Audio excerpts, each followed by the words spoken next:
we're not doing it in that sense on purpose, but we had to do it on purpose in the beginning to wire it in.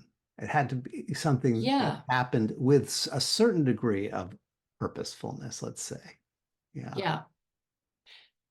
And I would say, and I'm curious about your perspective on this, I would say that there's always purpose, and sometimes we're not consciously aware of it. Oh, yeah. That's a good point. So if it's a survival That's the piece, purpose. Yeah. then there is a purpose, and it serves a very good purpose of survival, and we aren't always consciously aware of it, and we aren't always consciously aware of whether it's serving us Yeah. Yeah. um, Anymore, right?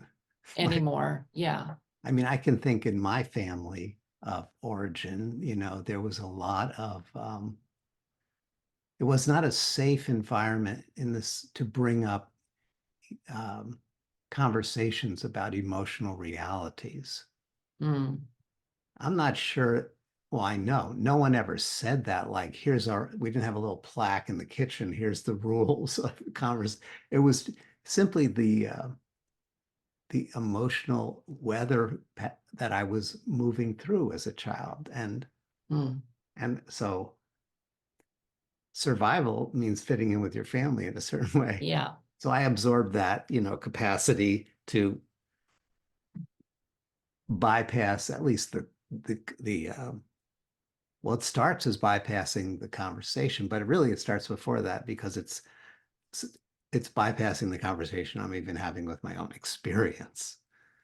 So I definitely Yes. learned that in that environment, but it wasn't like a consciously delivered lesson. It was just implicit in the ways Yeah. that we all interacted and my parents modeled and stuff like that.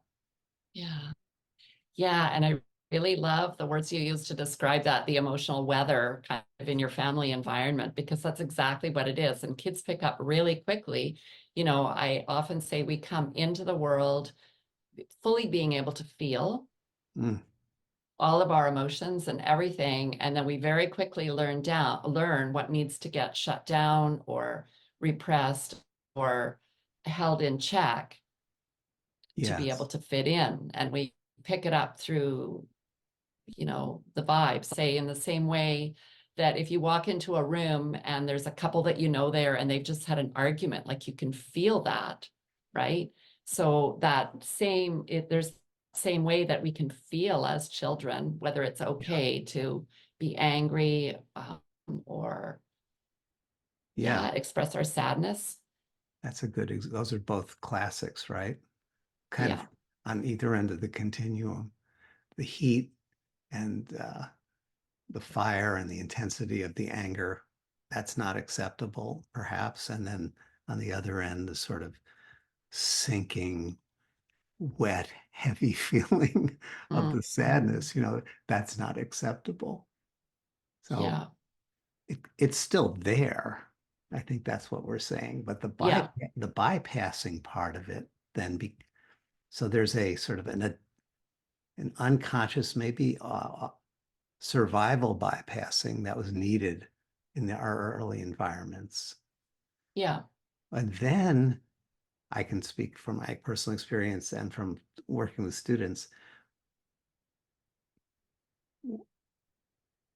We can adopt spiritual perspectives and even spiritual practices to, for example, if the heat of anger is not okay, then I want to be heart-centered at all Mm. times. But that heart-centeredness becomes a sort of uh, protective bubble that keeps out the energy Yeah. and the intelligence that's potentially in the anger space. Because I've Yes. learned now I'm doing it as an adult and I'm just going to be heart-centered. Yeah. Yeah. Yeah. Exactly.